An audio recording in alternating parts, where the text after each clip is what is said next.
अल्हम्दुलिल्लाह अल्हम्दुलिल्लाहि वकफ़ा वसलामुन अला इबादिहिल्लज़ीना इस्तफ़ा अम्मा बाद अऊज़ु बिल्लाहि अस्समीइल अलीम मिनश शैतानिर लईनिर रजीम बिस्मिल्लाहिर रहमानिर रहीम। आज की जो आयत करीमा बयान होने जा रही हैं, अल्लाह तबारक व तआला ने उनके अंदर मनहियात का बयान फरमाया है। समझाऊंगा आगे कि मनहियात किसको कहा जाता है। और अब तक जो बयान हो रहा था वो था मामूरात। दो लफ्ज आपने समात किए, एक मनहियात एक मामूरात। अब तक जो आप हजरात समात कर रहे थे उन तमाम के अंदर अल्लाह तबारक व तआला ने कोई ना कोई नेकी थी, कोई ना कोई नेक अमल था, या अल्लाह तबारक व तआला की इबादत थी, या माँ बाप के साथ उसने सलूक करने का नेक अमल था, या किसी साइल को कुछ देने का हुक्म था। यही सारी बातें गुजरी अब तक।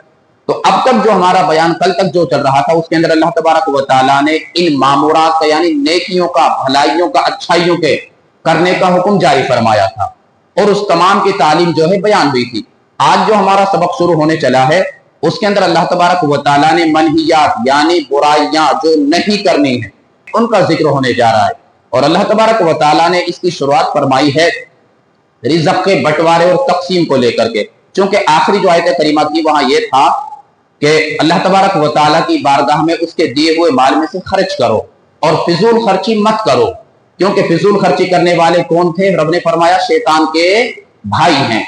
और फरमाया शैतान तो रब का सबसे बड़ा नाशुक्रा और नाफरमान है। फिजूल खर्ची वो है जो आप हजरात समाप्त कर चुके हैं कि नाजायज और बुरी बातों में और बेकार के कामों में खर्च करना फिजूल खर्ची कहलाता है। लेकिन अल्लाह तबारक व तआला की मर्जी, उसकी रजामंदी, उसके पसंदीदा राहों में और रास्तों में खर्च करना फिजूल खर्ची नहीं कहलाता, बल्कि तो सखावत कहलाती है। ये तो बंदे की दरिया दिली कहलाती है कि वो अल्लाह की बारगाह में और उसके बताए हुए तौर तरीकों और रास्तों के मुताबिक जो है खर्च कर रहा है। तो रब ने फरमाया कि बंदे जो तेरे पास है, चाहे लाखों में है या करोड़ों में है या अनगिनत जो भी कुछ है, रब ने फरमाया तेरे पास जितना भी है वो भी और जिसके पास कुछ भी नहीं है, रब ने फरमाया हर एक को जो कुछ ये बांटा गया है ये रब ने फरमाया ये हमारा बंटवारा है और हमारी मर्जी है कि हम किसी को लाखों में देते हैं, किसी को खाक में देते हैं। हमारी मर्जी है कि हम किसी को बेपनाह दौलत से नवाज देते हैं और किसी को कुछ भी नहीं देते हैं। बल्कि कितनी मर्तबा तो ऐसा होता है कि एक बंदा मोमिन जो रब का फर्मा बरदार होता है, उसका मुती होता है, उसके ताबेदार होता है, वो जो है फाके जिंदगी गुजार रहा होता है। और कितनी मर्तबा ऐसा देखा जाता है कि जो रब का नाफरमान है, उसका नाशुक्रा है, उसका मुनकिर है, काफिर है, मुशरिक है, उसके पास बेपनाह भंडार और दौलत होती है। तो रब ने फरमाया ये जो बंटवारा जो तुम देखते हो लोगों के अंदर फर्क, ये जो ऊंच नीच का जो तुम्हें ये मंजर जो नजर आता है, तो रब ने फरमाया ये हमारी मर्जी है कि हमने जाना कि किसके हक में कितना बेहतर है। तो मेरे को रब ने जो दिया वो मेरे हक में उतना ही बेहतर है, और किसी को जो कुछ रब ने दिया मेरे से ज्यादा दिया तो उसके हक में वो बेहतर है। तो हर एक को रब की अपनी तकसीम पर राजी रहना चाहिए। परवरदिगार मैं वाकई इसी लायक था, इसी काबिल था जो तूने मुझे दिया, ना मैं ज्यादा के लायक था कि तूने नहीं दिया, ना मैं इससे कम के लायक था कि तूने उससे ज्यादा दिया। तो रब ने जिसको जो कुछ अता फरमाया है वो वाकई बंदा उसी के लायक और उसी के काबिल है। उसके बंटवारे पर, उसकी तकसीम पर एतराज नहीं होना चाहिए। आगे अल्लाह ताला ने फरमाया क्योंकि हम बंदों के बारे में जानते हैं कि कौन किसके लायक और किसके काबिल है। आप हजरात ने कितनी मर्तबा ऐसी दास्तानें सुनी होंगी कि कैसे कितने ऐसे लोग हैं कि जिनके पास ना कुछ होते हुए भी उनके अगर ठाट बाट देखें तो दंग रह जाता है इंसान। यानी कि ना कुछ होते हुए भी वो फिर कर्जा लेकर के, ब्याज लेकर के, या वो जो लोग जो ये नहीं कर सकते वो चोरी डकैती कर करके वो सारे वो शौक पूरे करते हैं जो मालदारों के होने चाहिए, जो एक बड़े रईस लोगों के और बड़े एक आले दर्जे के लोगों के होने चाहिए, लेकिन उनके पास नहीं है फिर भी कर रहे हैं। हालांकि नहीं करना चाहिए था, उन्हें पता है कि हमारी कैपेसिटी इतनी है तो हमें इसी उसमें अंदाज में रहना चाहिए। तो रब ने जिसको जो बंटवारा दिया है, रब फरमाता है हम जानते हैं कि कौन किस काबिल और किस लायक है। तो ये बात हुई। आगे अल्लाह ताला ने फरमाया एक खास बुराई जो उनके अंदर पाया जाया करती थी अरब के अंदर, वो था अपने बच्चियों को कत्ल करना। तो रब ने फरमाया कि लोगों तुम भूख की वजह से, गरीबी की वजह से, तंग दस्ती की वजह से अपनी बच्चियों को, अपने खून और अपने जो जिगर का टुकड़ा होता है उसको तुम कत्ल कर देते हो। रब ने फरमाया ये मत करो, क्योंकि रिज़्क़ के बांटने वाले हम, रोजी देने वाले हम, माल देने वाले हम, और तो और इनको जन्म देने वाले हम। तो फिर तुम क्यों इनको जीने का इनका अधिकार छीनते हो? क्यों तुम फिर इनको नाहक जो है कत्ल करते हो? तुम्हें किसने ये अथॉरिटी दी कि तुम अल्लाह तबारक व तआला के एक जन्म दी हुई जान को जो है तुम अपने हाथों से उसका खून कर दो? एक अल्लाह तबारक व तआला के तरफ से जिसको एक जिंदगी अता की जा रही है, तुम उसका जो है गला घोंट करके या कब्र में उसको जिंदा दरगोर करके या उसको जिस भी तरीके से तुम जो है खत्म करते हो, ये किसने तुम्हें जो है राइट दिया है, किसने हक दिया है? तो रब ने फरमाया ये मत करो। आगे रब ने फरमाया और तुम्हें गरीबी का डर है? तो रब ने फरमाया हम तुम्हें रोजी देते हैं तो क्या इन्हें रोजी नहीं देंगे? तुम्हें यही तो डर है कि ये आगे चल करके बच्ची जो है ये बड़ी होगी तो इसका खर्चा पानी भी हमारे जिम्मे आएगा, आगे चल करके शादी की जिम्मेदारी भी निभानी पड़ेगी, वहां भी कुछ खर्चा करना पड़ेगा, और आगे चल करके अगर मान लो रिश्ता खराब हो गया तो वापिस फिर बच्ची बाप के घर पलट करके आएगी, फिर वापिस बाप को सारा उसका जो है जिम्मेदारी का जो है वो फरीजा निभाना है। तो रब ने फरमाया ये सारी जो तुम्हारी प्लानिंग है, सारी जो सोच विचार है जो तुम्हारे इस बच्ची के ताल्लुक से, तो रब ने फरमाया क्या वो मालिक व मौला जो तुम्हें बचपने से इस वक्त तक रोजी दे रहा है और आगे भी जिंदगी तुम्हारी बका है तो तब भी देगा, तो क्या इस बच्ची की रोजी वो नहीं देगा?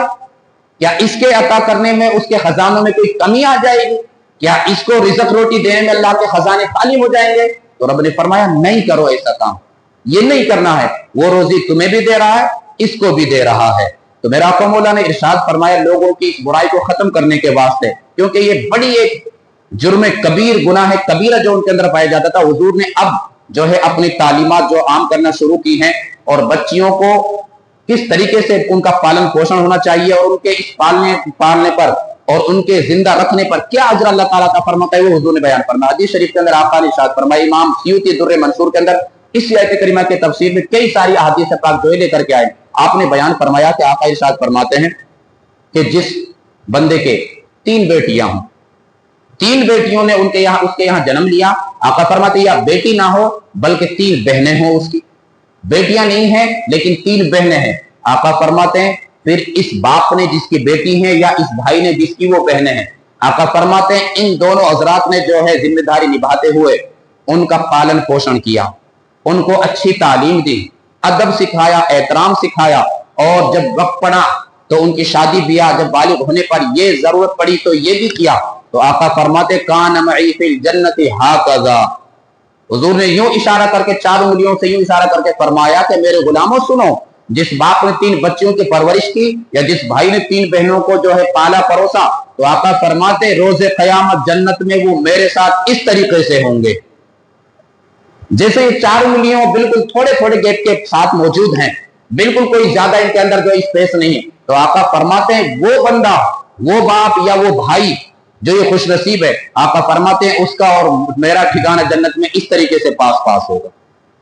अल्लाह अकबर, कितनी बड़ी बात हुजूर ने फरमाई। अब तक वो मुआशरा जो बच्ची को एक बोझ समझा करता था, बच्ची को जो अपनी बेइज्जती का सामान समझा करता था, एक बच्ची के जन्म को जो है अपने लिए शर्मिंदगी का सबब समझा करता था, जब आका ने ये तालीमात और ये इनाम बच्ची की पैदाइश पर जब सुनाए हैं, तो वही माशरा जो अब तक एक बच्ची का चेहरा तक देखना नहीं गवारा करता था, वो बच्चियों की पैदाइश के लिए दुआएं मांगने लग गया था, वो दुआएं मांगने लग गया था। आका ने 3 के लिए फरमाया। फिर एक साहबी रसूल ने कहा कि या रसूल अल्लाह 3 अगर ना हो तो क्या 3 के होने पर ही ये इनाम मिलेगा रब की बारगाह में कि उसका ठिकाना और आपका ठिकाना इस तरीके से पास पास होगा? तो मेरा आका ने फरमाया कि जिसके 2 हों उसको भी यही बदला दिया जाएगा, उसको भी यही इनाम दिया जाएगा। एक हदीस पाक के अंदर मैंने यहां तक पढ़ा कि एक साहबी और उठे, कहा कि या रसूल अल्लाह अगर 3 भी ना हो 2 भी ना हो, किसी को एक ही बच्ची अगर अता की गई हो, एक ही बेटी किसी के यहाँ हो या किसी भाई के एक ही बहन हो, तो आका फिर तो आका ने फरमाया कि मेरे गुलामों जाओ खुश हो जाओ, ये दरबार मुस्तफा है, यहाँ अता की क्या कमी है? क्योंकि हुजूर का दरबार है तो यहाँ कमी नहीं, अता में भीख में यहाँ कोई कमी नहीं, यहाँ खैरात में कभी कोई कमी नहीं। तो जब आका से पूछा कि आका अगर एक ही बच्ची अगर किसी के नसीब में हो, तो हुजूर ने फरमाया कि मेरे गुलामों जाओ, अगर किसी बाप ने एक बेटी की या किसी भाई ने एक बहन की परवरिश की तो तब भी उसी के लिए अजर अता फरमाया जाएगा, फिर भी उसके लिए इनाम दिया जाएगा कि उसका और मेरा ठिकाना यूं पास पास होगा। तो ये है अल्लाह तबारक व तआला की तरफ से बच्चियों की पैदाइश पर इनाम, बड़ा अजर है। और मेरा आका मौला ने एक दूसरी हदीस पाक के अंदर यहां हुजूर ने फरमाया ऐसे मेरा उसका ठिकाना होगा। एक दूसरी हदीस पाक के अंदर आका ने इरशाद फरमाया कि जिसने 3 या 2 या एक बच्चे की परवरिश की, तो आका फरमाते मैं मुस्तफा यकीनी तौर पर कहता हूं, हुजूर का यकीन दिलाना कितनी बड़ी बात है। एक तो ये कि मैं जिम्मेदारी दूं आपको, तो आप थोड़ा यकीन कर लेंगे कि साहब इमाम साहब कह रहे तो बात सच्ची होगी। क्यों जी, होता है ना ऐसा कि इमाम साहब कह रहे तो यार झूठ थोड़ी है, तो कह रहे तो सच्ची है। तो एक मैं आम बंदा, एक आम इंसान तो बात करे तो उसका मकाम मर्तबा देखते हुए इंसान सामने वाला यकीन कर लेता है। हालांकि झूठ भी बोल सकता हूं, ऐसी कोई बड़ी बात नहीं, लेकिन यकीन किया जाता है कि सामने वाले की जो एक उसकी एक वैल्यू है उसके हिसाब से यकीन किया जाता है। लेकिन एक यकीन अगर मेरा आका मौला दिलाए तो क्या बात है, एक बात का यकीन और विश्वास हुजूर दिलाएं तो क्या बात है, वहां तो झूठ का कोई लाखों करोड़ों का एक हिस्सा भी वहां नहीं पहुंचता। तो हुजूर की मुबारक जबान का ये आलम है कि हुजूर जो कहते हैं वो वही खुदा है। रब खुद इरशाद फरमाता है इन हुआ इल्ला वहयुन यूहा, रब ने फरमाया मेरे हबीब जो भी कुछ बोलते हैं तो लोगों ये बस समझो कि अपनी समझ से बोल रहे हैं या अपनी मर्जी से बोल रहे हैं। रब फरमाता है नहीं, मेरे हबीब कहते वही हैं जो हमारी तरफ से उनकी तरफ वही की जाती है, जो हम उनके लिए हुक्मनामा जारी फरमा देते मेरे हबीब हमारी बोली बोल रहे होते हैं। तो ये जबान है जिससे हुजूर कहते हैं कि जिस बाप ने 3 बच्चियों की या जिस भाई ने 3 बच्चियों की या 2 बच्चियों की या 1 बच्चे की परवरिश की, तो आका फरमाते हैं कि मैं यकीन दिलाता हूं कि रोज़े क़यामत अल्लाह ताला जरूर जन्नत में दाखिला अता फरमाएगा, जरूर जन्नत में दाखिला अता फरमाएगा।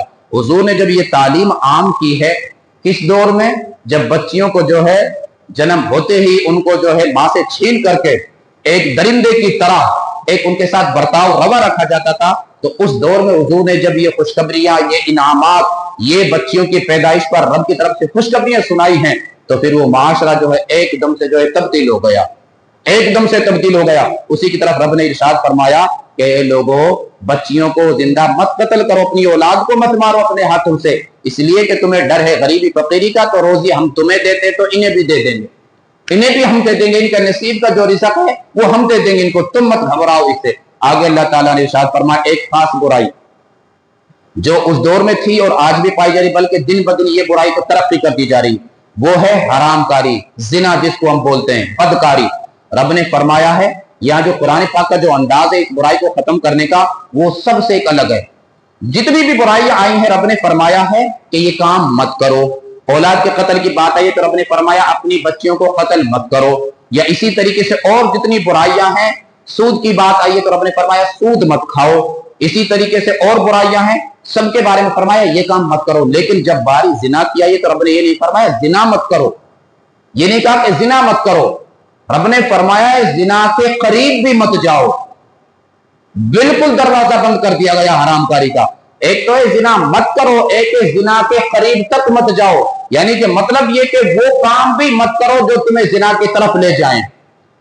तमाम तर जितनी भी अय्याशियां बुराइयां, नाच है, गाने हैं, आज के नए दौर के जो है अलग अलग तौर तरीके, पहनावा है, फैशन है, ये तमाम तर चीजें हो जिनसे रब ने बयान मना फरमाया इसके करीब भी मत जाओ, क्योंकि ये सारी चीजें जो है क्या बंदे को जिना के करीब करती हैं। तो रब ने फरमाया है कि इन तमाम चीजों के करीब भी मत जाओ, जब तुम इनके करीब नहीं जाओगे तो वो बड़ी बुराई जो जुर्म अजीम कबीरा गुनाह है तो उस तक तो पहुंच ही नहीं सकते। ये बिल्कुल एक हद है, उससे पहले एक बॉर्डर, सेकंड बॉर्डर कायम कर दी जाए, तो इस बॉर्डर तक जब भी पहुंचा जाएगा जब इसको क्रॉस कर लिया जाए। तो रब ने फरमाया ये फर्स्ट वाली जो बॉर्डर है इस तक आने की तो दूर की बात, इस तक भी मत आओ, जब इस तक नहीं आओगे तो यहां तक पहुंचना तो पॉसिबल ही नहीं। तो रब ने फरमाया कि ये नहीं करना, बड़ा ये जुर्म अजीम है, और फरमाया बड़ी बेहयाई है और सबसे बुरा रास्ता है, इससे नस्ब खराब होता है, पीढ़ियां खराब होती हैं। हुजूर ने जो इसकी जो सजाएं बयान फरमाई बेशुमार हैं। साहबा पाक फरमाते हैं कि जिना की जो इंसान के ऊपर नहुसत पड़ती है वो 3 जो है दुनिया में भुगतता है और 3 आखिरत के अंदर भुगतता है। फरमाते हैं हजरत इमाम इस्माइल हक़ी ने फरमाया इसी आयत करीमा की तफसीर के अंदर, रूहुल बयान के अंदर, आप फरमाते हैं वो 3 नहुसतें जो बंदा जिना की वजह से भुगतता है, फरमाया एक तो ये कि जिना की वजह से रिज़्क़ कम कर दिया जाता है, उससे अल्लाह तबारक व तआला उसकी रोजी में से, उसकी नस्ल में से, उसकी आल में, औलाद में जो है बरकत उठा लेता है, बरकत जो है बिल्कुल खत्म हो जाती है उसके घराने से। दूसरा है जो उसके नहुसत जो होती है वो ये कि अल्लाह तबारक व तआला लोगों के दिलों में जो है उसकी तरफ से नफरत डाल देता है, वो लोगों की नजर में बदा, जलील, घटिया, रुस्वा बंदा कहलाता है। भले ही सामने कुछ भी कहें, सामने ये बात अलग है कि कोई कुछ नहीं कहता, کیونکہ سامنے والے کو دیکھ کر کے نہیں کہا جاتا، لیکن دل میں جو اس کی طرف سے جو ذلت اور جو رسوائی بھری ہوتی ہے وہ سامنے والا محسوس کرتا ہے کہ بڑا کمینہ قسم کا انسان ہے، بڑا ذلیل اور خوار ہے، یہ برائی کرتا ہے۔ یہ دوسری نحوست ہے جو زنا کی وجہ سے ہوتا ہے۔ اور صحابہ پاک نے آگے فرمایا اور اللہ تبارک و تعالیٰ اس کے چہرے سے نورانیت ختم کر دیتا ہے، وہ بجھا بجھا ہوا سا انسان لگتا ہے، جوانی میں بڈھا دیکھتا ہے اور بڑھاپے میں جو ہے مردہ دکھتا ہے۔ یہ زنا کی نحوست ہے۔ اور 3 وہ سزائیں جو آخرت میں جو بھگتے گا، فرمایا سب سے بڑی سزا اور سب سے پہلی سزا یہ کہ اللہ تبارک و تعالیٰ اس سے ناراض رہتا ہے۔ یہ سب سے بڑی سزا ہے انسان کے لیے، یہ دوزخ سے بھی بڑی سزا ہے۔ دوزخ کا عذاب انسان کے بدن پر گزرے گا، لیکن مالک و مولا جس سے ناراض ہو جائے تو اس کے لیے تو کہیں کوئی ٹھکانہ ہی نہیں ہے۔ فرمایا سب سے پہلی سزا یہ کہ اللہ تبارک و تعالیٰ اس سے ناراض ہوتا ہے۔ دوسری سزا یہ کہ اللہ تبارک و تعالیٰ اس کی طرف نظر رحمت نہیں فرماتا۔ تیسری سزا یہ کہ پھر اس کا آخری ٹھکانہ جہنم ہوتا ہے۔ یہ 6 سزائیں ہیں جو حرام کاری اور بدکاری کرنے والا بھگتتا ہے۔ اسی کی طرف رب نے فرمایا یہ بڑی بے حیائی ہے، سب سے برا رستہ ہے، اس کی طرف مت جاؤ۔ سماعت کریں۔